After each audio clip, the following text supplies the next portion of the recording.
A Bíblia consagrada por cristãos em todo o Brasil chega em uma nova edição ampliada. Bíblia de Estudo Pentecostal, edição global. Experimente uma abordagem profunda das doutrinas pentecostais com a ampliação de suas notas e estudos. O exclusivo projeto gráfico desenvolvido, agora em 2 cores, permite maior facilidade na localização de textos e suas referências. Novos diagramas, ilustrações e mapas ao longo do texto compõem um vasto conjunto de recursos para auxiliar o entendimento do contexto dos tempos bíblicos. Sistema de referência cruzada, artigos, localizadores temáticos, introdução de livros e muito mais. A Bíblia, que é sinônimo de solidez da doutrina pentecostal, ficou ainda melhor.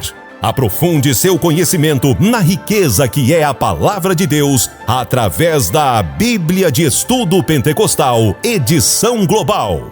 À venda nas livrarias evangélicas, na rede de lojas CPAD, Bíblia de Estudo Pentecostal, edição global. Um produto com a qualidade CPAD.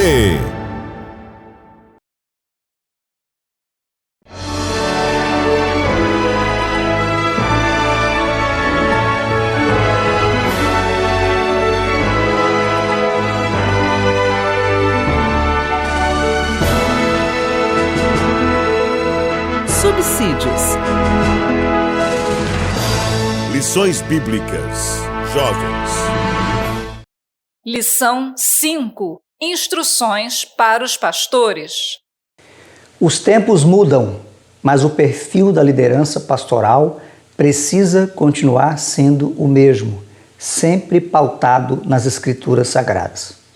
Nesta lição, nós vamos estudar sobre as qualificações pastorais, os requisitos que a Palavra de Deus exige para quem pretende, para quem deseja o episcopado, ou seja, ser um presbítero, ser um bispo, ser um ancião, ser um pastor local, usando a nossa linguagem de hoje. Essa é a temática da nossa lição de hoje. Vamos destacar a excelência e a nobreza do ministério eclesiástico e o alto nível das qualificações morais exigidas para quem pretende exercê-lo. Vamos destacar a imperatividade dessas qualificações.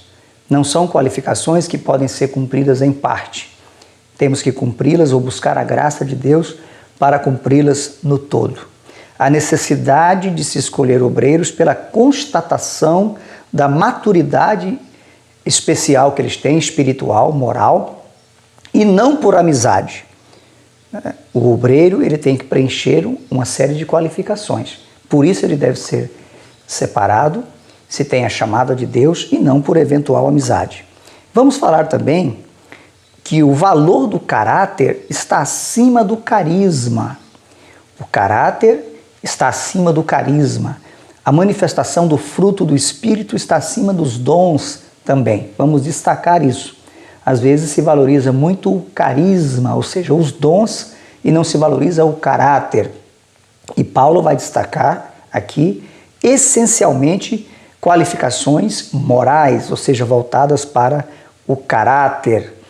Lá em 1 Coríntios 12, 31, ele diz assim: procurai com zelo os melhores dons, e eu vos mostrarei um caminho ainda mais excelente. Há um caminho mais excelente ainda que os dons espirituais, e é o caminho da maturidade cristã, onde valorizamos o caráter e onde nós procuramos ter um temperamento equilibrado, controlado pelo Espírito Santo. Esses são os pontos centrais. Por que um assunto desse é importante, inclusive para a juventude? Primeiro, para que os jovens possam conhecer a estrutura da liderança eclesiástica, a organização de uma igreja local e as qualificações exigidas de um pastor. É fundamental que todos nós conheçamos isso, que a juventude conheça o que a Bíblia diz sobre a organização da igreja, quais as qualificações, o que se exige para um pastor local. Isso tem um caráter também inspirativo, ou seja, aqueles rapazes, aqueles jovens que desejam o episcopado podem se inspirar também nessas lições aí paulinas escritas a Timóteo. Os rapazes podem aspirar o episcopado e as moças que podem sentir o chamado divino para serem futuras esposas daqueles que Deus está preparando ao longo do tempo para a excelente obra do ministério pastoral. O ministério pastoral, ele não dispensa a figura de uma esposa madura, idônea, dedicada.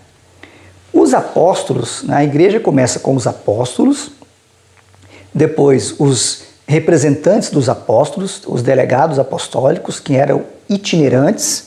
Então, o modo de vida desses homens era incompatível com a formação de uma família, porque eles viviam viajando e às vezes eram inclusive presos. Mas agora eles tinham uma missão de estabelecer presbitérios, de estabelecer presbíteros, pastores locais e seus auxiliares. Estes pastores locais precisariam ser casados. Então isso é importante também, porque fazendo uma interpretação incorreta dos textos do Novo Testamento, a Igreja Católica defende o celibato, defende aí que os líderes espirituais não podem casar. Mas por quê? Porque os primeiros líderes, a vocação deles era tão intensa, o chamado era tão intenso, que não havia possibilidade deles pararem para constituir e cuidar de uma família. Mas quando eles foram estabelecer igrejas locais, aí o casamento passou a ser um requisito. Daí a ser fundamental, como eu disse, inclusive a inspiração, para as moças, as jovens desse tempo, para que elas se dediquem a esse chamado, se assim receberem o chamado de Deus. A frase paulina, se alguém deseja o episcopado, excelente obra deseja, pode indicar que já naqueles dias muitos queriam ser líderes, contudo não apresentavam as qualificações necessárias. A gente vai ver no contexto da carta que Paulo vai mostrar, inclusive aqui, que vários deles queriam ser doutores da lei. Então, muito provavelmente, Paulo está aqui dizendo, olha, tem muita gente querendo dirigir, tem muita gente querendo ensinar. Eu vou então apresentar a Timóteo quais as qualificações que esses candidatos ao ministério precisam ter. Então, são alguns pontos que precisaremos destacar na nossa lição de hoje. O texto principal diz, esta é uma palavra fiel. Se alguém deseja o episcopado, excelente obra deseja. 1 Timóteo 3:1. Veja que Paulo não está aqui adjetivando o desejo do episcopado. Ele adjetiva a obra. Se alguém deseja o episcopado, aqui Paulo faz uma expressão sem um qualificativo moral, sem uma adjetivação. Ele não está dizendo se é bom ou se é ruim. Não tem problema nenhum alguém desejar o episcopado. Isso ele está dizendo de maneira implícita, mas ele não está aqui dando um adjetivo. Agora ele adjetiva a obra, quando ele diz, excelente obra deseja. O que nos leva então a entender que, de fato, muitos desejavam o episcopado naquela época. E Paulo então está dando um sinal, olha, Timóteo, diga aos que desejam o episcopado que eles desejam uma obra excelente.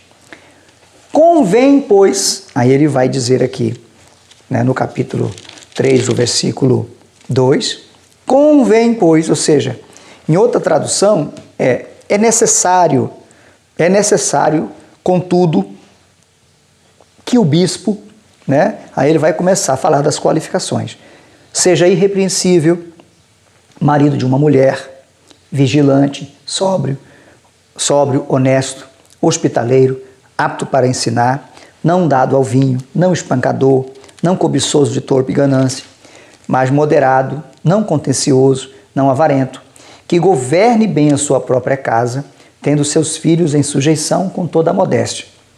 Porque se alguém não sabe governar a sua própria casa, terá cuidado da igreja de Deus, não neófito, para que, ensoberbecendo-se, não caia na condenação do diabo. Convém, pois, que tenha um bom testemunho dos que estão de fora, para que não caia em afronta e no laço do diabo. Ou seja, Paulo está dizendo, olha, não basta querer ser líder, não basta querer ser pastor, é preciso ter qualificação. Então, quem vai ingressar no ministério é preciso pensar nessas qualificações desde o começo. se Deus tem uma chamada. Na verdade, essas qualificações se aplicam a todos, todo cristão. A única qualificação aqui que não se exige de quem não é pastor é apto para ensinar, mas dos demais são qualificações comuns a todos os cristãos. O resumo da nossa lição é: pastores são líderes escolhidos por Deus para cuidarem do rebanho do Senhor. A nossa introdução: como temos visto, a missão de Timóteo em Éfeso de defender a pureza do Evangelho contra o ataque dos falsos mestres incluía necessariamente a transmissão de uma sólida doutrina para toda a igreja. Para fazer isso, ele precisava de um corpo eclesiástico, de um corpo ministerial sadio. Um corpo sadio possui células de defesa que identificam e repelem os invasores. Era preciso ter uma liderança forte. Se o presbítero local, se o pastor local, né, os presbíteros auxiliares tiverem um problema de conduta, problema moral, tiver pendências, tiver coisas não resolvidas na sua vida, obviamente eles não estarão aptos, porque vai haver uma censura e vai haver um prejuízo para o Evangelho. Além de não ter um exemplo inspirativo para as famílias que estão na igreja, terá também um mau testemunho, um descrédito na pregação do Evangelho. Por isso nós precisamos orar pelos nossos líderes, orar pelos nossos pastores, apoiá-los, ajudá-los, sabendo que a tarefa deles é muito pesada, tendo em vista que eles têm esse dever, essa missão de cuidar da própria vida espiritual, cuidar da sua família, cuidar da reputação fora de casa, para que eles tenham condições de exercer com plenitude moral e espiritual a obra que Deus tem lhes dado. O perfil da liderança. Nesse primeiro tópico, nós destacamos aqui a questão do relativismo moral. Os relativistas, eles querem ser juízes da palavra de Deus. E nós não temos que ser juízes da palavra de Deus, e sim fiéis cumpridores. Os relativistas dizem, não é bem assim. São pessoas que leem as Escrituras e querem desfazer o seu conteúdo. Querem afastar aqueles trechos da Bíblia com os quais eles não concordam. Nós já ouvimos em tempos recentes a opinião de alguns de que a Bíblia tem que ser atualizada, né? Ela tem que se abrir para as realidades do nosso tempo. Ora, nós não podemos ser juízes da palavra de Deus. Não nos cabe julgar a palavra de Deus. A palavra de Deus, ela é atemporal, ela não vence. Porque se a palavra de Deus vencesse, não seria a palavra de Deus. Porque Deus, ele é onisciente, né? Ele é eterno, ele é pré-existente, ele é presciente, ele sabe de todas as coisas. Portanto, a palavra de Deus se aplica em todos os tempos. Não podemos ser relativistas. Nós cremos em verdades absolutas. Não podemos concordar com o afrouxamento de normas. Temos que continuar pedindo a graça de Deus para que nós possamos cumprir a palavra de Deus como ela é. Ela se aplica em todo tempo, em todo lugar, em toda cultura. No segundo subtópico, nós falamos sobre o compromisso com as Escrituras, que é um reforço, né, da observação que nós já falamos, né? Nós temos que ter um compromisso com a inteireza da palavra de Deus. No terceiro subtópico, falamos sobre o desejo do episcopado. Como nós já falamos, Paulo não está adjetivando aqui o desejo, ele está adjetivando a obra, mas não há nenhuma censura para quem aspira a ser obreiro. Se alguém deseja ser obreiro, é uma motivação, se a motivação for pura, for correta, porque nós temos exemplos na Bíblia de homens que queriam ser obreiros por uma questão de vantagem econômica. A pessoa pode talvez aspirar cargos de liderança por uma vaidade, por um orgulho, então aí esse desejo é reprovado. Mas se a motivação é correta, não há problema nenhum em alguém desejar o episcopado. O que tem que ser feito é a igreja local tem que observar de maneira cautelosa a presença ou não das qualificações espirituais e morais exigidas pela palavra de Deus. Se esse candidato ao ministério seja de diácono, de evangelista, de presbítero, de pastor. Aliás, nós trataremos também um pouco sobre essa estrutura, né, ministerial nos nossos dias, no próximo tópico, mas o que me cabe dizer agora é, independente da função que a pessoa exerja, ou funções auxiliares, o que é preciso ver é se a pessoa tem um chamado de Deus para esse trabalho, se ele é vocacionado espiritualmente e se ele tem uma vida resolvida, se não tem pendência na vida. Por isso que Paulo vai dizer a Timóteo que ele não pode impor a mão de maneira precipitada ou as mãos de maneira precipitada sobre ninguém, para que ele esperasse o tempo certo, para que os frutos aparecessem na vida desta pessoa e só depois houvesse então a imposição de mãos. A instituição do ministério. Aqui nós tratamos um pouco da estrutura. É preciso a gente considerar que não há na Bíblia uma regra rígida sobre a estrutura ministerial. Na igreja primitiva, nós tínhamos apenas os apóstolos. E aí surgiu uma situação contingente que levou os apóstolos a instituírem diáconos, que eram auxiliares que iriam cuidar dos órfãos e das viúvas. Teve uma contenda entre os judeus de fala grega e os de fala hebraica.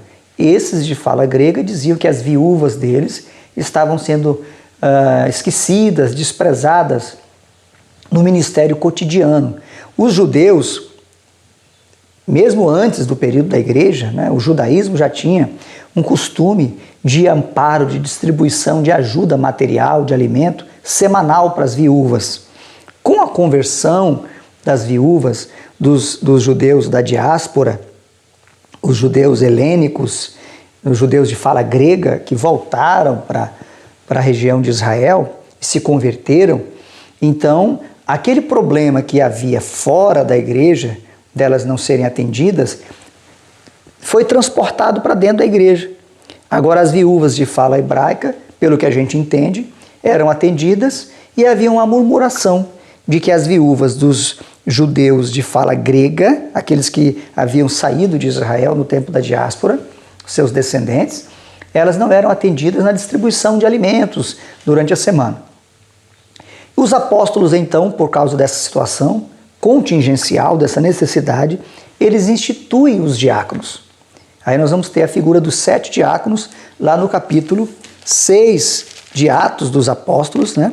Onde nós temos aqui a instituição dos diáconos, no capítulo 6 de Atos dos Apóstolos. Agora, uma coisa muito importante, até para a gente meditar um pouco sobre a diferença de cargo e de dom, né? Os 7 receberam como cargo e função, consequentemente, todo cargo pressupõe uma função. Eles eram diáconos. Qual era a função? Servir os órfãos e as viúvas nas suas necessidades cotidianas. Só que eles receberam dons ministeriais, por exemplo. Estevão e Filipe receberam dons de evangelista, especialmente Filipe se tornou um evangelista. Então, quando a Bíblia fala de apóstolos, de profetas, de evangelistas, pastores e mestres, está falando de dons ministeriais, né? E não de cargos propriamente ditos. Na igreja primitiva do primeiro século, depois dos apóstolos, foram ordenados presbíteros e diáconos. Os presbíteros eram os pastores locais, né? Dentre esses pastores, tinha evidentemente os que trabalhavam na pregação e no ensino, os que governavam, trabalhavam na pregação, trabalhavam no ensino, e outros que não tinham um ministério completo, então eram presbíteros auxiliares. Mas o pastor local, ele tinha que trabalhar, ele tinha que governar e tinha que ensinar. O texto aqui de 1 Timóteo é claro de que o pastor que dirige a igreja, ele tem que ser apto para ensinar. Então a estrutura no Antigo Testamento é esta aí, né? Nós temos referência a diáconos, presbíteros, mestres, pastores, evangelistas, profetas e doutores. No pentecostalismo clássico, né, do qual nós participamos, a Igreja Assembleia de Deus é uma igreja pentecostal clássica, o nosso corpo de obreiros foi constituído de diáconos, presbíteros, evangelistas e pastores. Então, esses dons de ministério aqui, evangelistas e pastores, foram também considerados como cargos. Então, hoje nós temos cargo e função de diácono, cargo e função de presbítero, cargo e função de evangelista e cargo e função de pastor. Mas, no primeiro século, as igrejas tinham presbíteros e evangelistas, e os presbíteros eram os pastores. Então eles tinham, o cargo era chamado presbítero, episcopo ou presbíteros, e a função era de pastoreio, era de pastor local. Isso fica muito claro nas recomendações de Paulo a Timóteo e também nas recomendações de Paulo a Tito, quando ele disse assim: eu te deixei em Creta para pôres em boa ordem as coisas que ainda restam e de cidade em cidade estabeleceres presbíteros, como eu já te ordenei. Nesse ponto, é interessante a gente destacar também a questão do episcopado, porque aqui em 1 Timóteo 3, no primeiro versículo e no segundo versículo, a palavra aparece no singular, episcopado e bispo. Isso levou algumas igrejas a pensar que havia um chamado episcopado monárquico. O que é o episcopado monárquico? O bispo, ele seria o responsável por uma diocese, por uma igreja principal, e os demais os presbíteros seriam responsáveis por paróquias ou por igrejas locais. Então esse bispo, ele iria ser o responsável por toda uma regional. Então nós temos isso na Igreja Católica, temos isso na Luterana, em alguns países, né? Na própria Anglicana também usa esse sistema, né? Do episcopado monárquico.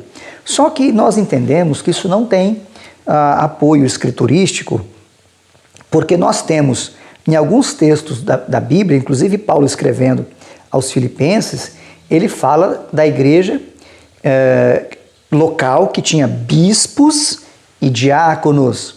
Então, se uma igreja local tinha bispos, no plural, é porque não havia episcopado monárquico. Não era a figura de um bispo e vários presbíteros nas igrejas celulares, né? Então, o presbítero ou bispo é a mesma coisa, são expressões sinônimas, né? Significa supervisor, literalmente, inspetor, né? É a figura do pastor da igreja local, alguém que tenha maturidade e discernimento espiritual necessário para cuidar do rebanho. Não necessariamente uma questão de idade, mas uma questão de maturidade, né? Pode ser que não tenha tanta idade, mas tenha maturidade. Como pode ser que tenha idade e não tenha maturidade. O que a gente tem que focar é se o rol, se as características estão presentes.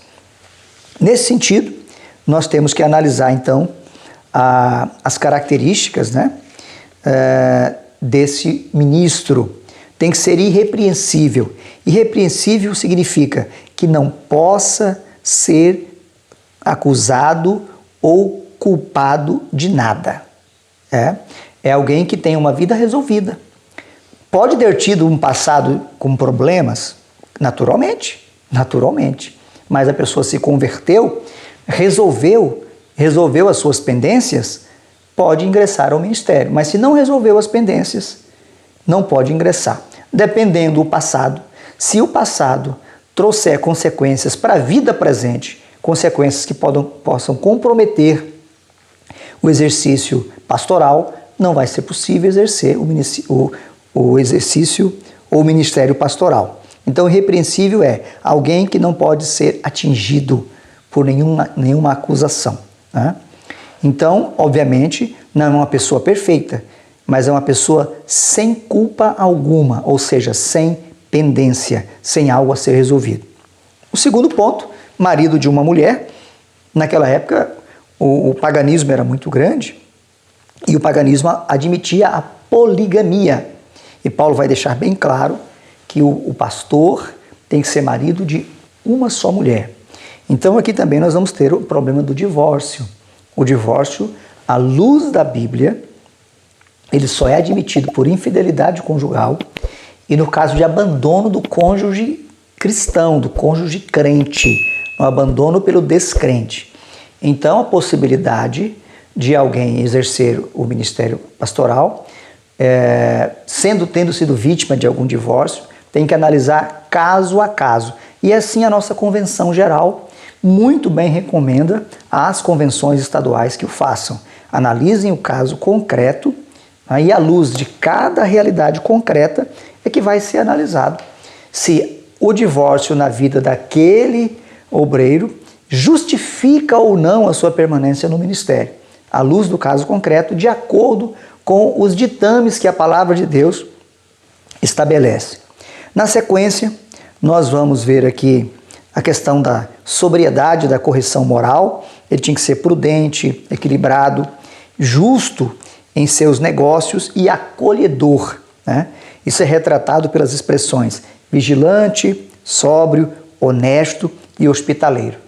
É preciso que o cristão, no modo geral, mas aqui especialmente o pastor, ele seja vigilante, ele seja equilibrado, ele seja honesto e ele saiba receber bem as pessoas, tanto ele quanto a sua família, né? A hospitalidade. Evidentemente que a hospitalidade, o caráter da hospitalidade, ele muda ao longo do tempo em função da realidade das cidades. Hoje nós temos cidades organizadas, igrejas com estruturas organizadas, cidades com hotelaria, tem uma série de diferenças em relação às culturas primitivas. Mas o receber bem, isso é um espírito que tem que estar implícito aqui, um princípio, melhor dizendo, tem que estar implícito aqui na vida do pastor. Ele tem que ser atencioso, tem que ser acolhedor às pessoas. Essa é uma característica indispensável. E é também uma característica indispensável que o pastor local seja apto para ensinar. Esse é um ponto aqui que não se abre mão. Um obreiro auxiliar pode até não ter o dom do ensino, a dedicação ao ensino, mas o pastor local, ele precisa ocupar o púlpito da sua igreja e ensinar a palavra de Deus. E aí cabe a nós valorizar na sua simplicidade. Aqui não significa ser versado em teologia, ter linguagem acadêmica, não é isso. É o ensino genuíno, puro, ortodoxo da palavra de Deus. O ensino verdadeiro, com a linguagem local, com a linguagem do dia a dia, mas é necessário que seja ensinado. Com exemplos do dia a dia, né? Quantos pastores nós já tivemos e ainda temos, com exemplos simples, mas exemplos inspirativos, exemplos extraordinários. Então a gente não pode se confundir, achar que o pastor tem que ter uma linguagem culta, né? Tem que ser versado no vernáculo para poder ensinar a igreja local. Não, ele vai ensinar de acordo com a realidade local. Esse ensino é um ensino conversativo, é uma conversação com os irmãos ali. Acima de tudo, essa aptidão para ensinar tem a ver com a vida dele, porque vai ensinar primeiro com a vida em família, a vida na atividade secular, se esse pastor tem atividade secular, e naturalmente a vida na igreja, no dia a dia da lida com as pessoas. Então, são estes os pontos principais. Nós temos a lista sendo concluída aqui com a observação de que não pode ser neófito, não pode ser o novo convertido. É preciso ser espiritualmente experimentado. Tem que esperar, tem que passar o tempo de prova, não tem que se precipitar. Temos que esperar o tempo de Deus, né? Deus me deu a graça de escrever um livro chamado Maturidade Espiritual do Líder. E nesse livro nós falamos inclusive disso. A necessidade que quem tem a chamada para o ministério espere o tempo certo. Moisés tinha um chamado dentro dele, mas ele se precipitou. Ele procurou exercer o ministério no tempo errado. Foi lá, já matou o egípcio, enterrou na areia, e aquilo chegou ao conhecimento de Faraó, e ele teve que fugir, ficou 40 anos no deserto, né, cuidando de ovelhas, subindo as montanhas, para aprender a esperar em Deus. E assim também Deus quer que a gente espere o tempo certo. A falta do tempo certo, da maturidade, pode nos levar à soberba, ao ensoberbecimento, a ter o ministério como algo glamouroso, né? Isso pode produzir pecado no nosso coração. Concluímos, portanto, que o pastor deve ser maduro espiritualmente e viver em harmonia com todos, em casa, na igreja e na sociedade. O desafio é grande. Oremos mais por nossos pastores. Que Deus abençoe a todos nós em nome de Jesus.